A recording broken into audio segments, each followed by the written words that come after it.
Israel की भूमि लगातार धूप के नीचे सूखी पड़ी है। उसके लोग भूख और प्यास से जूझ रहे हैं। उनके दुख के बिल्कुल विपरीत राजा आहाब और रानी इजेबेल बाल के प्रति अपनी भक्ति में आनंदित होते हैं। शाही जोड़े की मूर्ति पूजा उनके राज्य पर एक लंबी छाया डालती है, जिससे उनके विषयों की निराशा और गहरी होती है। उनकी आस्था का शानदार प्रदर्शन भूखों की मूक चीखों का मजाक उड़ाता है। उनकी प्रार्थनाओं का कोई जवाब नहीं। राजा अहाब के सुनहरे महलों में एलियाह अगिग खड़े हैं, जो शानदार प्रदर्शन के बीच एक अटूट आकृति हैं।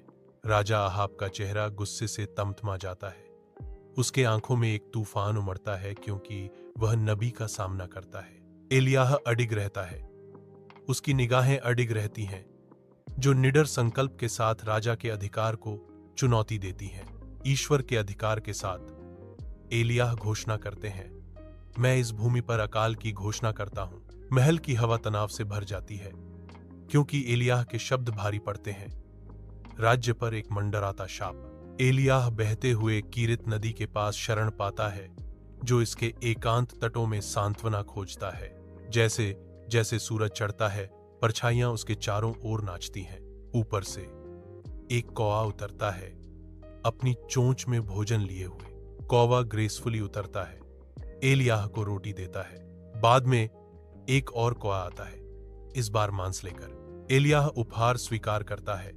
उसकी आत्मा इस चमत्कारी प्रावधान से नवीनीकृत होती है। अविरत धूप के नीचे धारा का जीवन रक्त कम होता जाता है, जिससे पृथ्वी पर एक सूखा निशान छूट जाता है। एलियाह ने सारपत की ओर अपनी निगाहें लगाई, जो एक विनम्र निवास की ओर दिव्य इच्छा से निर्देशित थी। जैसे जैसे एलियाह सारेपत की ओर यात्रा करता है, हवा गर्मी से झिलमिलाती है। हर कदम उसके अटूट विश्वास का प्रमाण है। उसका इंतजार एक गरीब विधवा कर रही है, जिसका जीवन कठिनाई का एक कैनवास है, जिसे जल्द ही भाग्य के हाथ से छुआ जाना है। उसका मामूली घर कमी के बीच आशा का एक आश्रय, पैगंबर के आशीर्वाद को प्राप्त करने के लिए तैयार है। सारेपत की शांति में भाग्य खुलता है, क्योंकि एलियाह विधवा के द्वार पर जाता है। विधवा के घर की धुंधली रोशनी में एलिजा एक शांत निराशा का दृश्य पाती है।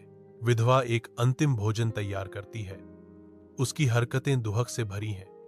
उसका बेटा पास में बैठा है। धूल के कण मंद प्रकाश में नृत्य करते हैं।